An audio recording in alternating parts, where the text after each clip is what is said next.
Planejamento do projeto, de forma simplificada, pode obedecer essa sequência lúdica que foi montada aqui e agora detalhando passo a passo. O planejamento começa com o entendimento do que vamos fazer. E nesse caso, nós estamos aqui falando de um escopo, uma declaração de escopo, um documento que define pormenorizadamente, detalhadamente, o que deve ser produzido nesse projeto. Não apenas o produto, mas também os trabalhos necessários para administrar esse produto. Essas regras e orientações estão no plano geral de escopo e que o elemento mais notório tem sido a EAP, Estrutura Analítica do Projeto. A EAP aparece na forma de quadrados, retângulos, que representam de forma gráfica a decomposição do projeto em duas partes principais: os seus processos de administração para que o produto do projeto seja montado. Eventualmente, há um terceiro elemento, que é a proposta de administrar os resultados do projeto, do produto produzido e seu funcionamento. Mas aqui vamos nos limitar a essas duas, sendo que temos um gerenciamento ordinário e um gerenciamento outros. Ordinário aqui, por ordem, por obrigação, é aquele que tem que ser feito. Tomar conta do que está previsto e do que foi realizado para promover ações corretivas, preventivas, preditivas. E o gerenciamento outros são aqueles gerenciamentos que, embora sejam necessários, por vezes ficam considerados extras, até mesmo um luxo. Gerenciamento da qualidade, gerenciamento da segurança e gerenciamento dos riscos do projeto.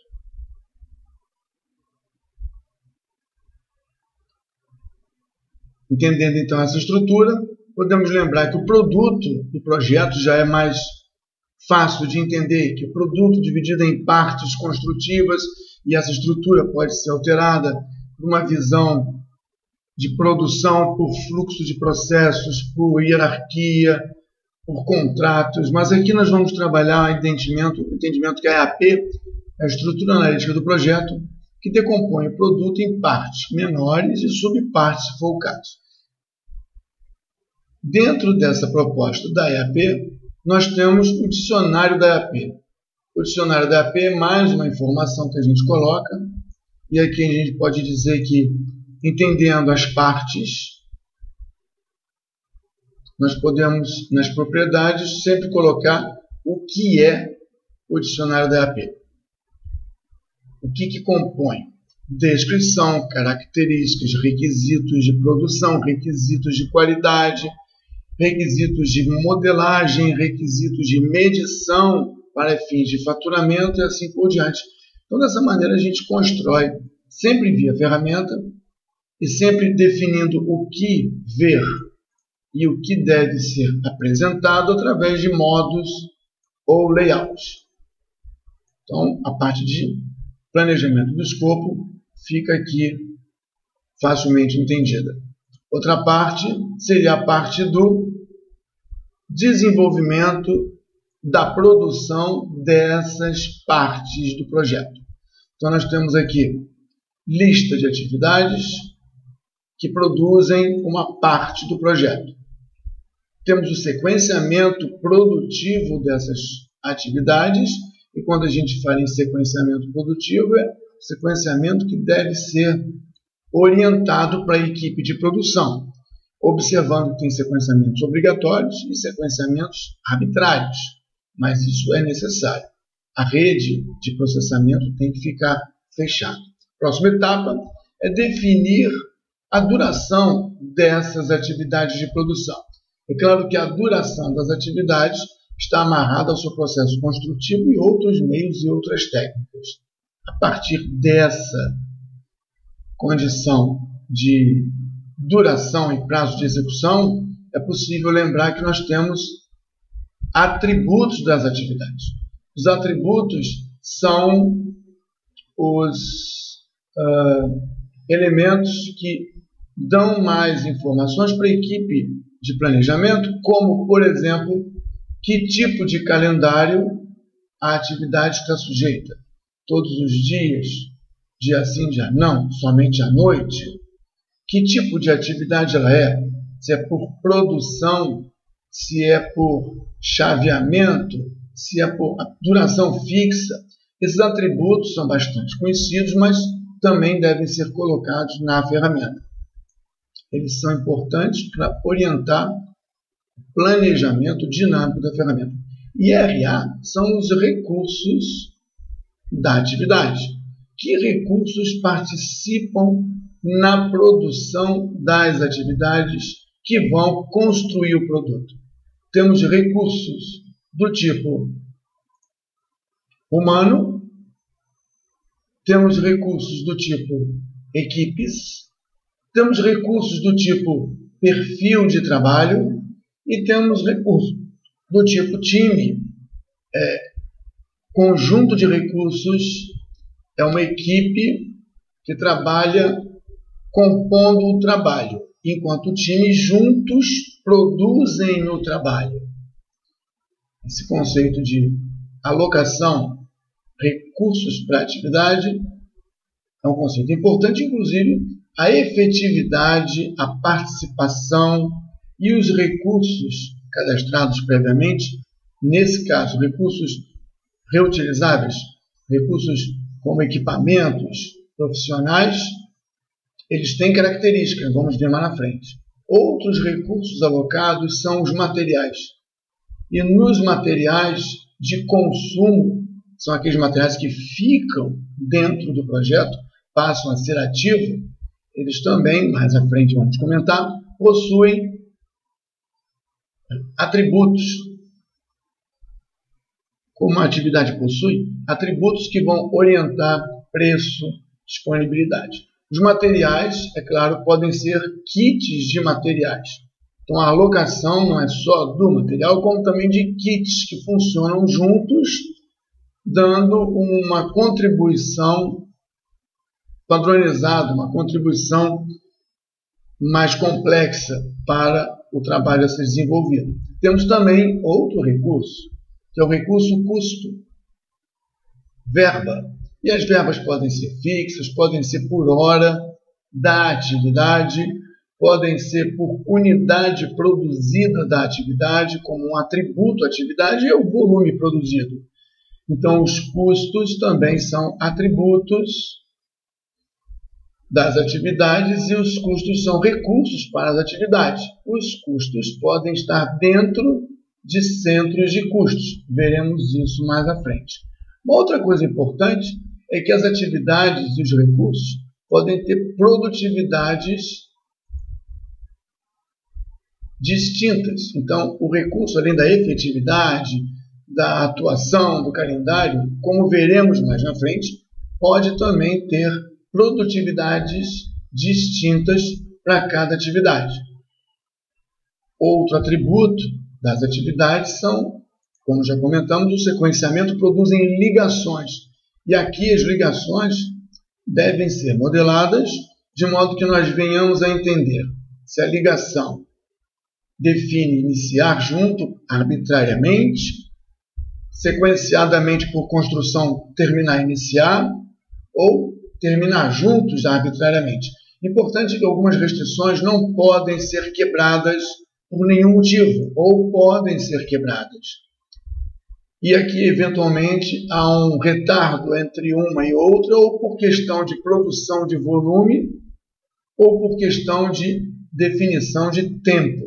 Esperar secar antes de começar, ou só devo começar quando pelo menos tantos volumes tiverem sido produzidos. A condição de sequenciamento e os links são atributos das atividades. Recursos e atributos são elementos importantes para definir o cronograma. O que é o cronograma? É o segundo documento mais falado. É aquele elemento que não é esse gráfico. O cronograma é aquele elemento que mostra o início e o fim, o início e o término de cada atividade do projeto, O cronograma ajuda a definir o início e o término de produção de cada parte, e o diagrama representado ao longo do tempo, se tiver ao longo do tempo, sabemos que a atividade começa e termina dentro de uma régua temporal. Daí o diagrama passa a ser um cronograma com essa régua temporal. Temos então o escopo traduzido numa EAP e temos os atributos dessa EAP que ajudam a enriquecer o entendimento. E temos também agora o cronograma, que vai ajudar a entender os prazos. Lembrando que falamos aqui do modelo de trabalho e o cálculo do cronograma, aqui de forma bem simplista, nos mostra que o prazo final do projeto, até agora com as considerações colocadas, está definido por um cálculo. Dentro do fluxo, nós temos agora os recursos que nós já havíamos comentado. E os recursos do projeto, eles podem ser de 3 tipos, como nós comentamos. Recursos humanos ou equipamentos, recursos materiais e verbas ou recursos financeiros. E seguimos a mesma linha. Nós temos lista de recursos, guardada, é claro, em algum lugar que tenha condição de apoiar o cadastro dos diversos recursos tipo reutilizáveis. Recursos reutilizáveis, que nós representamos aqui na cor azul mais claro, eles são passíveis de alocação nas atividades. Eles são passíveis de atributos de cadastro. E os recursos, então, aqui podemos ver que tem vários atributos. Temos quantidades disponíveis. Se for um recurso passível de ser contactado, ele tem elementos para contato. Esse recurso, ele tem um calendário de trabalho que pode ser conflitante com os calendários necessários, daí ele passa a ser uma restrição. Os atributos do recurso também passam por: esse recurso está dentro de um centro de recursos, de classificação. Esse recurso tem um perfil. Ele é um recurso único, porém ele está dentro de um grupo que poderá ser selecionado em caso da falta desse recurso particular. Se a agenda desse recurso, que é um atributo, não atende à atividade, outro recurso com o mesmo perfil e desempenho poderá atender. Mais uma vez, um atributo são as anotações e os registros. Esse recurso também pode estar atrelado e consumir particularmente materiais. Então, os materiais da atividade ajudam a compor o insumo para a produção do produto. Mas os materiais que o recurso precisa para desempenhar suas atividades, como bota, capacete, instrumentos, equipamentos, refeição, podem ficar ligados como atributos desse recurso. E é claro que esses recursos passam a fazer parte do custo da composição e das necessidades da atividade. Significa dizer que podemos agora segregar materiais de uso em consumo e materiais de uso que permanecem no projeto. Os materiais e os kits de materiais que o recurso também utiliza. Kit de segurança, kit de instrumentação. E o recurso ele é alocado numa atividade, mas o recurso pode custar, normalmente o recurso custa um valor em uma moeda, em 2 moedas, numa composição de custo de salário, imposto, tributos, benfeitorias. Então, esses são atributos do recurso. E nós temos, como eu disse, grupos de recursos. O GR é grupo de recursos. Nesse azul claro, recursos reutilizáveis. E aqui nós temos os custos e, eventualmente, períodos de custos, onde o custo do recurso é maior a partir de um dia, de uma data, é menor por conta de um período. Então, essa modelagem que está ajudando a nutrir a alocação da atividade de materiais, agora também ajuda a nutrir a atividade de melhor entendimento dos custos da atividade e daqueles que participam da sua produção. Consequentemente, voltando para a EAP, nós podemos ver que os custos vão aparecer na composição das partes. Os consumos de materiais vão aparecer na composição das partes e até mesmo do projeto. Então, os recursos reutilizáveis também são modelados em sequência nesse processo. Existem também os outros recursos, que são os recursos do tipo material, e sendo recursos do tipo material, são aqueles que permanecem no projeto como ativo, ou são aqueles que são utilizados pelos recursos humanos durante o trabalho. Gasolina, diesel, são recursos que equipamentos usam, são necessários, devem ser mapeados, comprados, estocados e que devem ser incluídos como necessários para o projeto. Os materiais fazem parte de uma lista de materiais e, mais uma vez, temos os atributos desses recursos materiais. Os atributos, como já dissemos, eles têm identificação, têm codificação, eles têm condição de pertencer a um kit, está ligado a um recurso, está ligado a uma atividade, recursos serem bem documentados, terem vários documentos e eles podem também estar ligados a uma conta de despesa.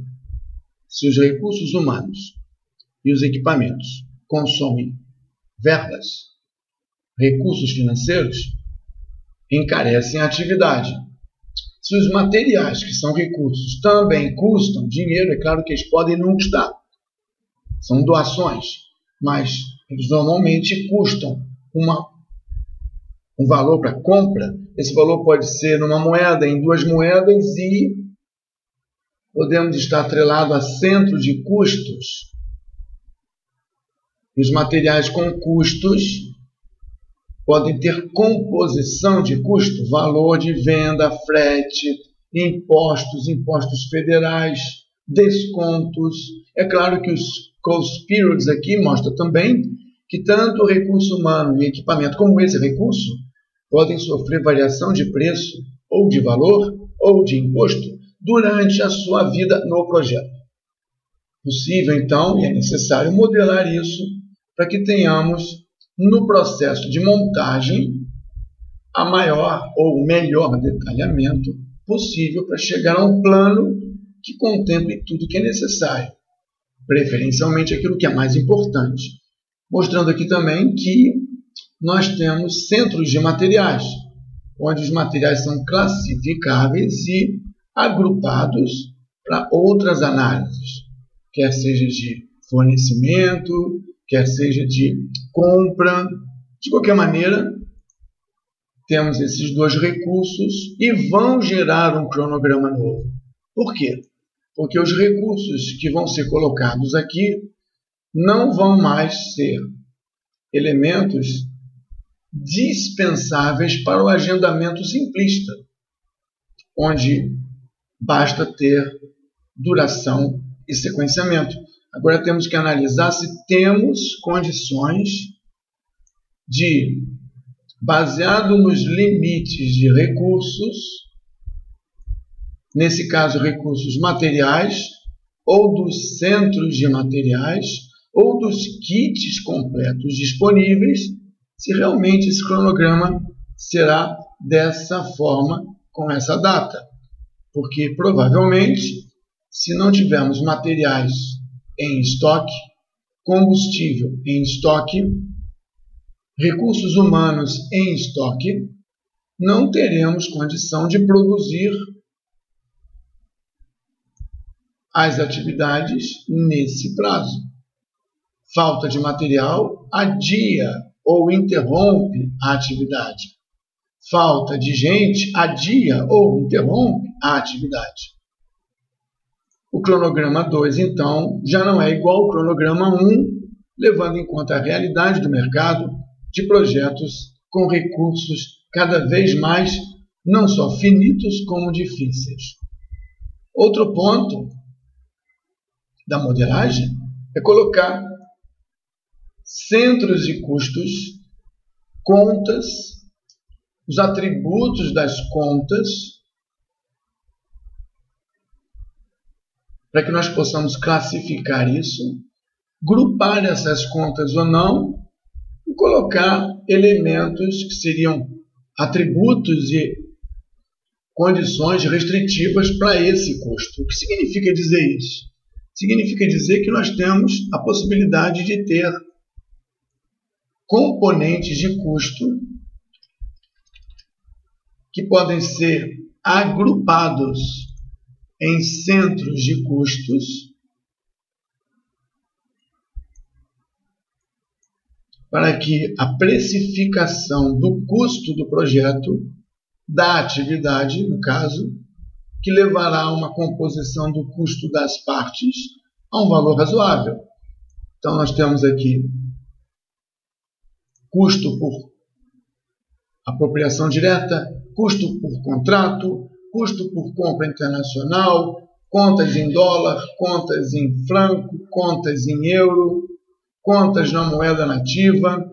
E aqui nós temos grupamentos: despesas, entradas, despesas nacionais, despesas internacionais. Dessa maneira, quando analisamos o elemento de custos, no planejamento dos custos, vemos que eles têm atributos: nome, código, tipo, se eles são calculados em função de outros ou se eles são nativos pela sua própria existência, únicos, se temos como identificar e detalhar o que ele é, e se nós temos variação desse custo. Uma coisa é a variação por causa do material, uma coisa é a variação por causa do valor de venda do material ou do salário do outro recurso.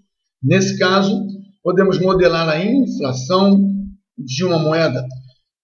É relativo à moeda e é relevante para o projeto. Podemos mapear a taxa de financiamento em impostos ao longo do tempo. Isso é relevante para compor o custo da atividade quando ela acontece num período ou no outro período. Isso afeta o custo da atividade, que por consequência afeta o custo do produto, que por consequência afeta o custo do projeto e, se não administrado no futuro, os resultados desse projeto esperado. Centros de custo, aonde esse custo está alocado, aonde esse custo é utilizado, em que atividade, em que recurso ou em que composição de material. E no caso dos centros de custeio, as propriedades vão mostrar também os seus atributos. Quem participa desse centro de custeio, se inclui os materiais de consumo, se inclui os materiais fornecidos, se inclui tudo. E, é claro, sempre a identificação e o cadastro das informações. Então, com isso, passando por esses 3 elementos, nós voltamos mais uma vez à avaliação do cronograma, porque agora nós não podemos fazer o agendamento levando em conta que os materiais são finitos, os centros de materiais estão limitados, não temos kit suficiente, mas agora também nós temos condição de dizer o dinheiro que entra não é suficiente para pagar a despesa, o centro de custo que tem verba definida não está necessariamente atendendo ao planejamento e, com isso, ao fazer o cálculo do cronograma, não tendo agora recursos financeiros infinitos, provavelmente atividades podem ser interrompidas ou reprogramadas. O que era feito tudo junto porque tinha muito material e muita mão de obra, agora pode não ser feito porque a verba não é suficiente para pagar todos os compromissos. Nesse processo de planejamento, nós estamos claramente saindo do tradicional e o nosso plano de projeto ficará completo e realista, contemplando todos os elementos, porque o orçamento, que é a despesa ao longo dos períodos, assim como o custo total, que é o valor total econômico, poderá ser analisado também por conta do financiamento para o orçamento que compõe o custo para garantir todos os recursos que vão produzir todas as atividades para a produção de todas as partes do projeto. Nós estamos falando aqui da estruturação e o planejamento do produto do projeto, que passou por todas essas etapas até chegar num plano de projeto detalhado que deve apoiar e validar as necessidades, previsões e expectativas desse projeto quando ele foi decidido a ir.